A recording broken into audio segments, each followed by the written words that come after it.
alur cerita dari film yang berjudul I Am Number 4 yang rilis di tahun 2011. Jadi di sini pertama ini kita diperlihatkan dua orang yang tinggal di sebuah gubuk kecil di tengah hutan.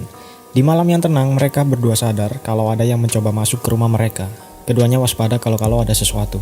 Dan benar saja, salah satunya tiba-tiba ditarik semacam makhluk besar dari luar, lalu orang satunya lagi mencoba kabur dari makhluk tersebut.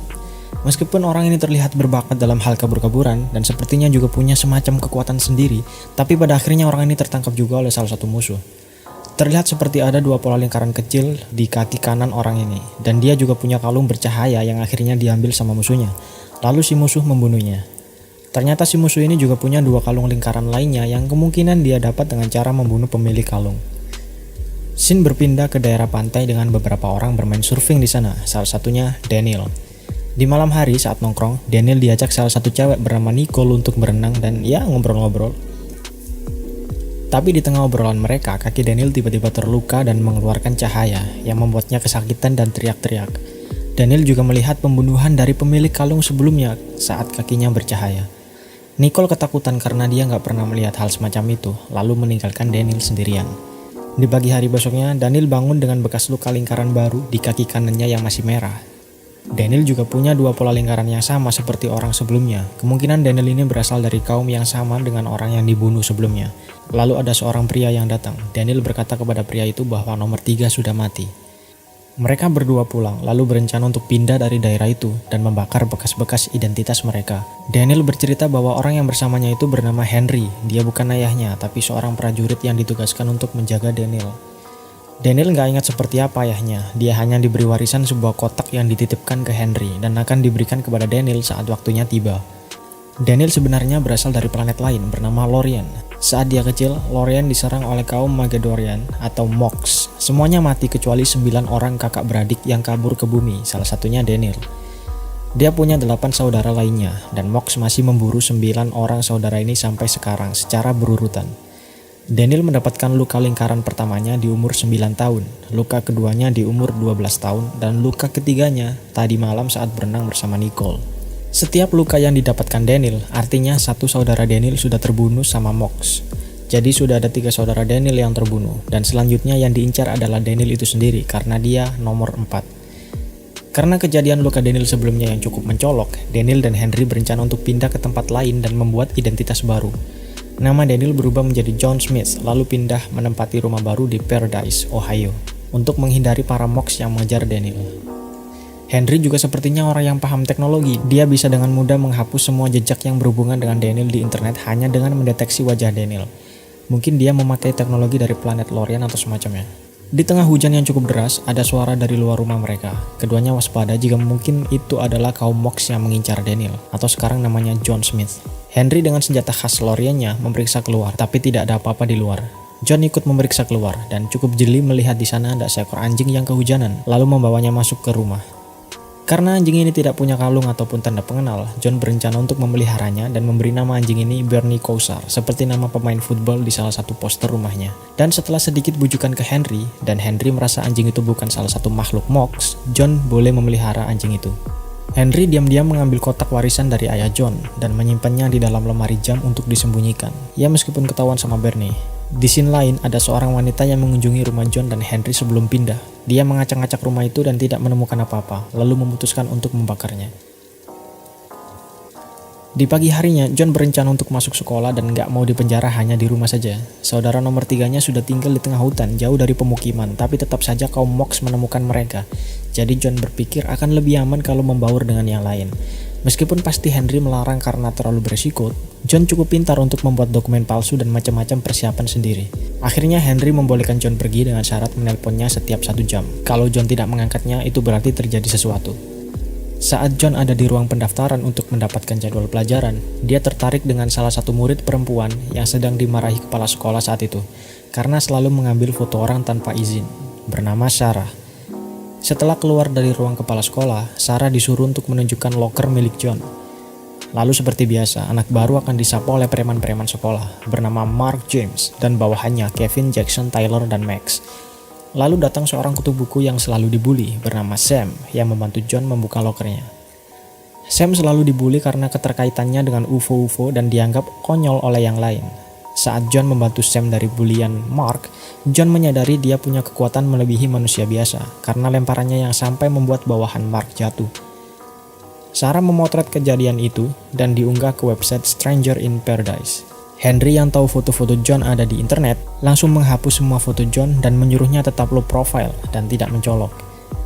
Di sisi lain, kaum Mox berhasil menemukan rumah lama John tapi sudah hangus terbakar. Sayangnya mereka tahu bahwa John belum mati dan melanjutkan pencarian. Saat John ada di tengah kelas, salah satu kekuatannya muncul. Tangannya bercahaya bersamaan dengan kotak warisan John yang ada di rumah. John yang belum bisa menguasainya menjadi gugup lalu pergi keluar kelas. Henry yang takut terjadi apa-apa dengan John menghampiri John ke sekolah dan menjelaskan bahwa itu adalah legacy, kekuatan yang dimiliki masing-masing 9 bersaudara termasuk John. Masing-masing legacy punya fungsi berbeda-beda. John akhirnya pulang dan berencana untuk melatih kekuatan barunya.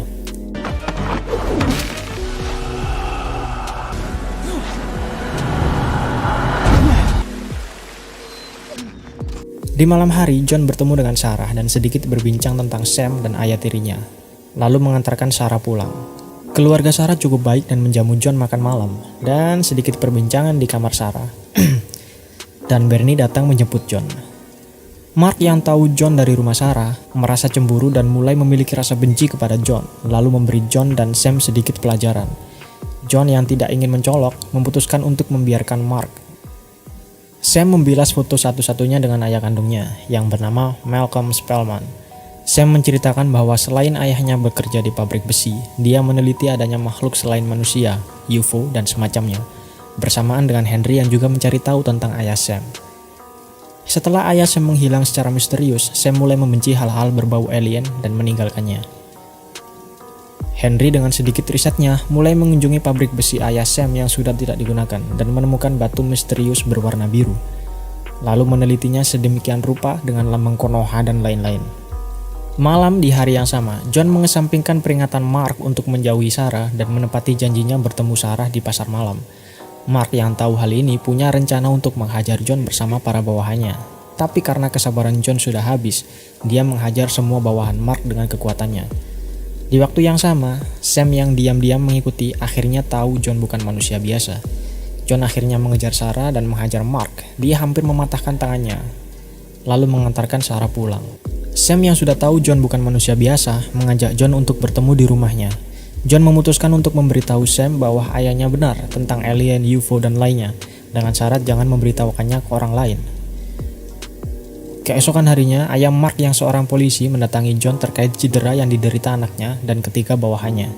Tapi John ngeles dengan alasan tidak tahu. Dia sedang bersama pacarnya di tempat lain saat itu.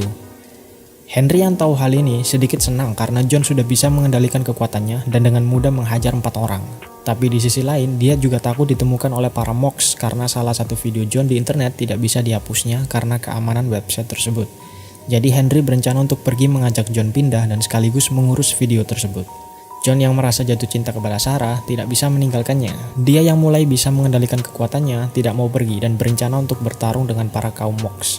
Mereka berdua terlibat pertengkaran kecil dan berakhir dengan John yang kalah melawan Henry. Karena John bercerita tentang Sarah dan betapa spesialnya dia, Henry memberi waktu John sehari untuk berpamitan, kemudian pergi. Scene berpindah ke wanita misterius yang membakar rumah John. Dia mengetahui video John bersama Nicole di pantai dan merencanakan sesuatu. Keesokan harinya, John yang berencana menemui Sarah menemukan kotak warisan ayahnya di atas meja, lalu mendapatkan telepon misterius dari seorang pria. Penelpon itu mengatakan untuk datang ke suatu tempat jika ingin bertemu Henry. Jadi John meminta bantuan kepada Sam untuk mengantarkannya ke tempat tersebut. Sesampainya di tempat, Sam yang ingin membantu John dilarang oleh John dan menyuruhnya pulang. John masuk sendirian ke rumah yang diminta penelpon. Tapi Sam yang keras kepala tetap mengikuti John. Setelah seseorang keluar dari rumah tersebut, akhirnya John menyuruh Sam untuk mengikuti orang tersebut dan melaporkan kepada John jika orang itu kembali. John yang menyelinap ke rumah tersebut sendirian akhirnya menemukan Henry. Lalu seseorang muncul menyerang John, tapi dengan mudah diatasi oleh John dan menyelamatkan Henry. Sam kemudian datang tertangkap oleh pria satunya dan lagi-lagi John bisa dengan mudah mengatasinya. Ketika mereka ingin pergi dari rumah itu, salah satu kaum Mox muncul dan menyerang dengan senjata yang cukup berbahaya. Setelah sedikit pertarungan sengit, mereka bertiga bisa kabur dari Mox, tapi sayangnya Henry menderita luka yang cukup parah dan membuatnya mati di tengah perjalanan. Kedua orang manusia yang gagal untuk menangkap John dan Henry akhirnya dibunuh oleh para Mox setelah menganggap mereka sudah tidak berguna. Ayah Mark yang curiga terhadap John dan Henry sebelumnya menganggap mereka adalah teroris, lalu mendatangi Sarah dan memberitahunya. Sarah bertanya pada John kejelasannya, dan John berencana untuk mendatangi Sarah secara langsung. Sam melihat batu biru yang diberikan Henry sebelumnya dan ingat bahwa dia punya pecahan batu setengahnya yang dia dapat dari ayahnya. Sam mengantarkan John mendatangi Sarah, lalu mencari pecahan batu satunya di rumah. Tapi di tengah perjalanan, Sam dihentikan oleh Bernie, anjing John, dan akhirnya menemani Sam untuk mencari pecahan batu tersebut. John yang sedang menemui Sarah ternyata dijebak oleh ayah Mark yang berencana menangkap John karena dianggap sebagai teroris.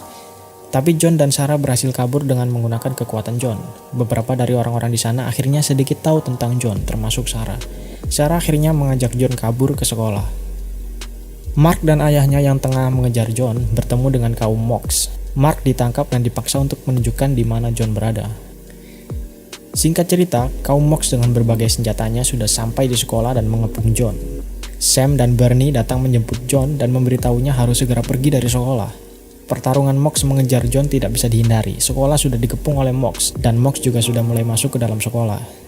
John dan Sarah yang bersiap untuk kabur tiba-tiba bertemu dengan wanita misterius yang membakar rumah John. Tapi wanita itu ternyata ada di pihak John dan berhasil membunuh banyak sekali Mox di sana dan menyelamatkan John. Namanya Jane. Jane adalah saudari John. Dia adalah nomor 6. Dia sendirian karena penjaganya sudah mati beberapa bulan yang lalu oleh Mox. Ternyata Jane melacak John dari internet untuk mendatangi John dan mengumpulkan kelima sisa saudaranya. Karena mereka akan lebih kuat melawan Mox jika berenam daripada sendiri-sendiri. Karena sekolah sudah dikepung Mox, mereka mau tidak mau harus melawannya untuk bisa pergi dari situ. Di sisi lain, Sam dan Bernie yang mendekat ke sekolah sempat melihat makhluk buas milik Mox keluar dari kontainernya melayang ke gedung sekolah. Kemudian Bernie berubah menjadi makhluk buas yang hampir sama seperti milik Mox. Karena ketakutan, Sam kabur. John, Jane, dan Sarah bertemu dengan Sam di dalam sekolah dan diserang oleh makhluk buas dari kontainer tadi, juga Mox. John yang kesulitan melawan makhluk buas itu akhirnya diselamatkan oleh Bernie yang sudah berubah menjadi Chimera, anjing raksasa. Pertarungan besar-besaran akhirnya terjadi antara Mox dan kedua Number bersaudara. Singkat cerita, Sam bisa membunuh beberapa Mox. Bernie menang melawan Chimera Mox, John dan Jane juga menang dan pertempuran selesai dengan kemenangan pihak John. Scene berpindah setelah pertarungan. Jane menghampiri John dan Sam yang bingung dengan batu biru sebelumnya. Kedua Number itu kemudian menyatukan batunya dan tiba-tiba mereka tahu harus kemana mereka pergi. Batu tersebut seperti sebuah alat untuk melacak saudaranya yang lain. Mark datang dan memberikan kotak warisan kepada John. Bernie kemudian datang juga dengan luka di sekujur tubuhnya. Dengan Sam yang ikut bersama mereka, John dan Jane akhirnya mencari sisa keempat saudaranya yang lain.